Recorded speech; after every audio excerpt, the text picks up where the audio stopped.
Então o Império Bolsonarista está em crise, ele está se matando entre si, mas nós somos Roma. Eles não entenderam que a gente montou uma máquina de guerra que eles não vão parar. É o Partido Missão. O nosso amigo aí, tá, o Valdemar, ele tá louco pra se livrar do Flávio. Ele tá defendendo, porque a família tá rachada, e por ele colocava a Michelle, e a Michelle topava. O Jair não quer a Michelle, e os filhos, se a Michelle for candidata, vão atacar a Michelle. Portanto, é capaz da Michelle ser jogada pros leões.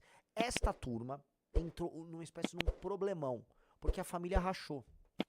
Alguém aqui lembra, por favor, de um análise renais que eu havia comentado faz muito tempo. Até fiz um mapa, falando, olha, imagina que eles são um império que tá ruindo, eles vão se dividir em vários pequenos feudos, e a gente, o nosso poder relativo era menor do que o deles. Só que, desculpa, nosso poder quando comparado a eles unificados, nós éramos muito menores. Só que estamos crescendo. Só que nós somos unos, a gente não se divide. Quando eles se dividirem, a gente é maior do que vários subimpérios deles. E aí a gente vai começar a destruir os subimpérios deles, porque eles vão se quebrar, porque eles estão em guerra. Vou voltar para a história. Quem lembra disso, fala, eu lembro, Renan. Eu já dei um exemplo até falando, comparando com o Paraguai, mas o maior exemplo é sobre o fim do Império de Alexandre. E já começa meio triste o exemplo, porque nunca que Jair Bolsonaro é Alexandre. Mas, querem comparar, Rizzo? Vamos colocar aí, bota assim, reinos helênicos, põe Hellenic Kingdoms, sei lá, pra achar o mapa. Hellenistic Kingdoms, isso, imagens. Tá aí, esse aí era o mapa do mundo conhecido, tá? Pós-Alexandre, tá? Então Alexandre morre, e aí o Império do Alexandre, ele foi dividido em vários. Ali em cinza tem o Império dos Seleus, o Império Seleucida, que era do antigo general Seleucus. Eu nunca sei a tradução, em inglês eles chamam de Seleucus, né? Que é o Seleucus Nicator, tá? Que ele era um general até menor, pouco conhecido, mas cresce no final e ele fica com a Babilônia e ele fica com a área da Pérsia, tá? O Antígono pegou quase toda a região da Ásia Menor, tá? Na Armênia há um pequeno reino ali. O Ptolomeu fica com o Egito todo. O Lysimachus fica com a região da Macedônia. O Cassandro fica com a região da Grécia, tá? E aí esses caras ficaram com basicamente o império mais poderoso do mundo e rachou, tá? Esse racha no império, imagine o bolsonarismo. Onde está Seleucus, ele pegou a Babilônia. Vamos botar que é o bloco majoritário, que é a família, com Flávio e Eduardo e Carlos, tá? Ptolomeu é a Michele, lá no Egito. O Antígono vamos pegar que é o Nicolas. O Lisímaco vamos botar que é o, vamos dizer, é a turma do mais centrônica ali. O Cassandro é a turma do Partido Novo. Entendeu? Então todo o Império Bolsonaro, a partir do momento que o Jair foi preso, ele rachou, ele foi dividido em feudos, e esses feudos, por natureza, vão entrar em conflito. E eles começaram a entrar em conflito. Então começaram a surgir, eles chamavam de Guerra dos Diaoscoroi. Eu nunca tenho como eu estudei todas essas coisas em inglês, eu não consigo pegar o nome certinho, mas eram os Diaoscoroi, eles chamavam em inglês. Então era a guerra dos herdeiros do Alexandre, que começou mais tarde a se matar. Pois bem, essa guerra foi durando muito tempo. Foram décadas de guerra. E o Império Seleucida talvez foi o mais estável, ele se firmou muito. E os outros começaram a se matar entre si. Houve uma guerra envolvendo muito a Ásia Menor e a Grécia, em que um realmente ficou matando o outro e a coisa começou a ficar cansativa. O problema, quando o tempo vai passando, já vai chegando pro século I a.C., eles O estão tão dono de um cansados, amigo, feudo, até um pouco antes. Eles estão tão cansados que aí, quando tá havendo, vamos dizer, um conflito ali na região da Macedônia com os gregos, uma turma que tava ali do outro lado, aí você pode pegar bota assim, Roman Invasion Greece, quando os gregos vão invadir a Grécia, né? Vamos ver se acha um mapinha, né? Não tem um mapinha maior, não? Aí ele mostra a invasão dos romanos. Mas o que acontece? Enquanto esses caras estavam se matando, tá? Se matando. É que isso aí é bem... Nossa, isso aqui? Não, isso aqui é anterior, tá? Isso é bem anterior. Os romanos chegam depois, tá? O que acontece? Mas eu vou contando enquanto isso. Enquanto estava acontecendo todo esse mundo, Roma era uma república pequenininha, lá naquela bota, lá na Itália. O Alexandre, quando estava vivo, sabia da existência de Roma. Nós somos Roma. Nessa história, se você for comparar, o MBL é Roma. Roma não tinha nada a ver com aquela história. Mas Roma era inspirada no mundo da Grécia, porque eles pertenciam a esse mundo, então a forma de lutar era similar. Mas Roma tinha uma forma de se estruturar quanto Estado muito única, ela era uma república. Ela não era baseada em reis, né? Vamos colocar aqui, os gregos eram baseados nesses reis guerreiros. Roma era uma república, era um conselho de grandes homens que também poderiam ser guerreiros. Os grandes generais se provavam no campo de batalha e retornavam e tinham seus triunfos no Senado. E Roma tinha uma fórmula de trabalho. Roma entendeu, por força até da necessidade de sobreviver, que ela precisava ser forte o tempo todo.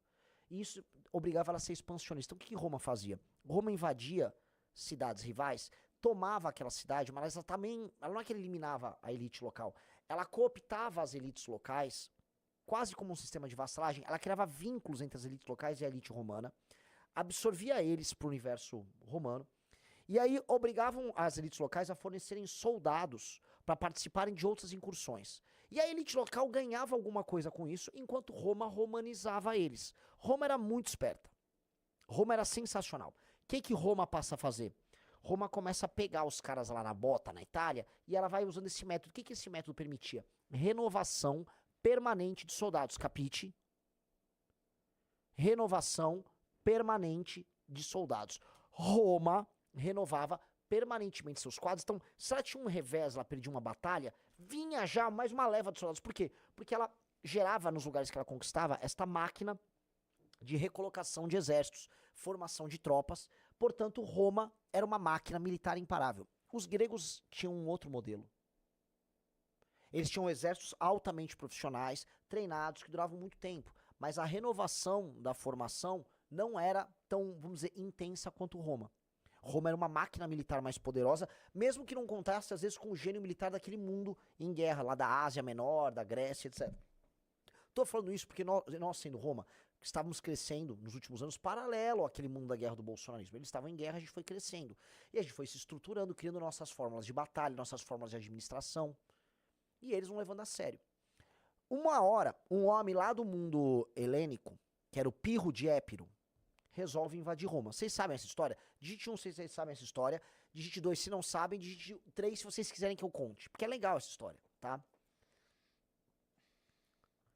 Vamos lá, vamos ver. Mas eu vou contar, dane-se, vai.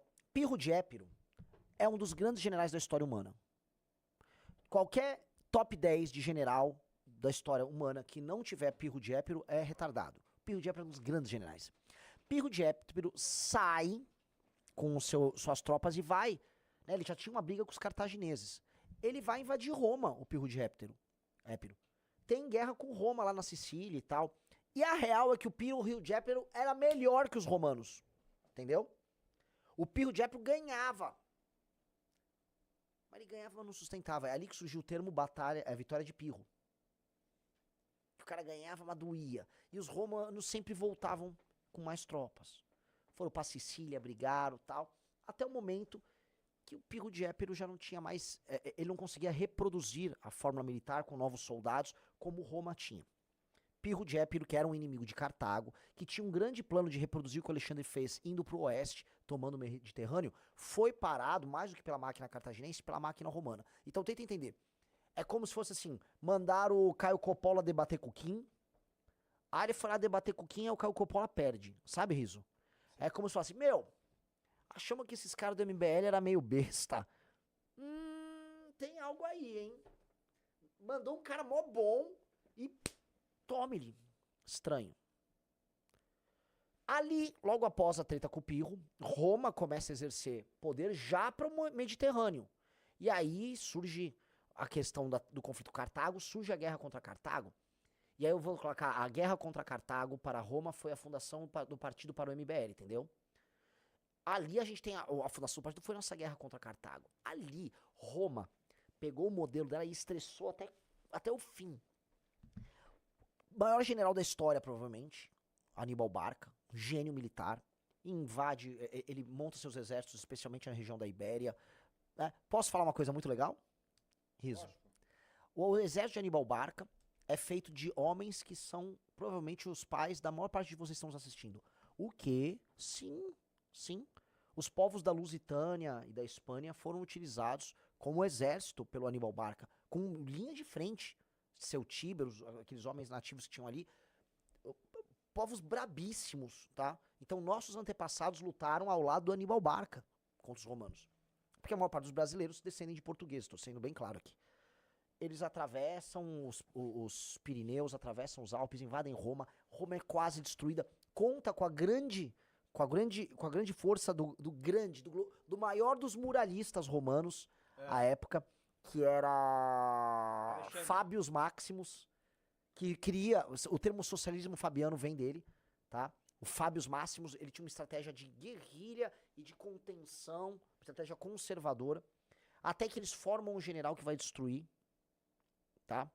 O Aníbal, após o Aníbal se cansar lá na bota, que estava já lutando lá na Espanha, que é o grande Cipião africano, que era um general jovem. Pega assim, enquanto eu tô falando, pega no Google idade do Cipião africano, quando ele vai enfrentar o Aníbal. Super jovem. Cipião prepara suas legiões. Então, como Roma vai renovando, o Aníbal é obrigado a retornar para Cartago, fazer defesa de Cartago. O Cipião vai lá, pega. Não é capitão, é Cipião.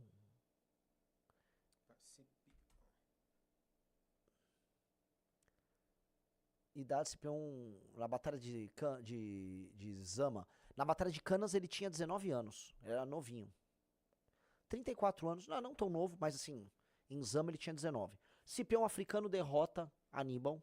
E aí depois rolaram outras derrotas contra os cartagineses, né?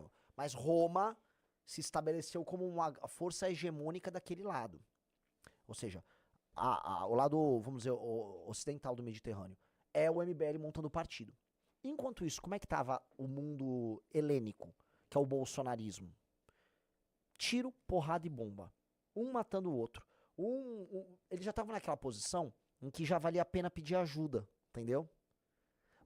Minha facção tá brigando com aquela, você pode dar uma porrada naquela ali que me ajuda? E os romanos só assim, ó.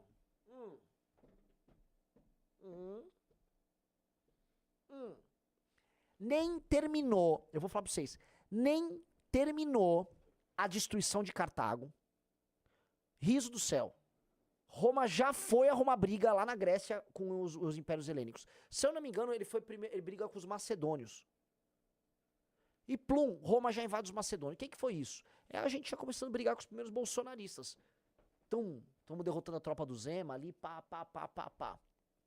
Porque Roma era muito fechada, tinha liderança firme, um sistema de recompensa para os talentos muito grande, uma máquina de guerra fortíssima, e o outro lado tudo dividido em guerra. E um traindo o outro, e um pedindo ajuda. O que Roma fez? Em pouquíssimo tempo, Roma toma a Grécia, Atenas, se eu não me engano, pede ajuda para Roma, Roma toma todo mundo ali.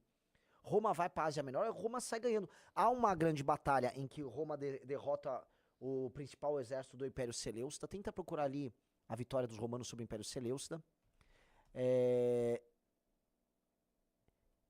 E depois de um certo tempo, Roma submete o Egito dos Ptolomaicos.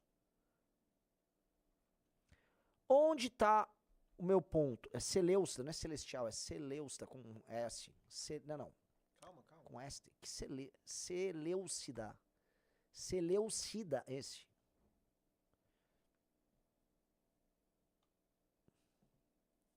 Tá? Os romanos derrotam os Seleucidas. E os romanos depois vão tomando... Os romanos acabaram com os filhos dos impérios do Alexandre, vocês entenderam? Então o império bolsonarista está em crise, ele está se matando entre si, mas nós somos Roma. Eles não entenderam que a gente montou uma máquina de guerra que eles não vão parar. É o partido Missão. Essa máquina de guerra, ela é formidável e ela não tem desunião. O que eu quero dizer é o seguinte, quando pintou umas pessoas entraram na nossa máquina, entraram em Roma, umas dançarinas, vamos dividir Roma. Roma botou pra fora. Entendeu? Não vai ter divisionismo em Roma. Sacou? Roma teve, se a gente quiser estudar a história romana, os seus divisionismos já no período mais tardio da República, quando você começa a ter as guerras faccionais. E aí precisou vir César para resolver, mas a gente não vai deixar chegar nisso, porque nós desconhecemos a história. Né? Então, onde eu quero chegar, tá? Nossa Roma tá muito blocada, nossa Roma tá muito unida. Muito unida, muito fechada. E aí, eles não valem nada. Os nossos inimigos não valem nada. Eles são muito mais fracos do que a gente imagina. A gente pode ser menor. Roma era menor. Os grandes exércitos do mundo ainda estavam com o Império Seleucida, com os Ptolomaicos. A forma de lutar ainda era uma forma de lutar muito grega. Mas Roma chegou, irmão. Roma chegou e não dava pra resistir, porque Roma era o futuro. Entendeu? Roma era o futuro. Roma era o império que era o império dos impérios. Roma acaba realizando, em parte, o que Alexandre queria criar. Ok? Então Roma era Roma. E nesta guerra, nós somos Roma. Eles estão ali difundindo o espólio, se matando entre eles. Se você gostou do vídeo, não se esqueça de deixar o like e se inscrever no canal. Te vejo no próximo vídeo.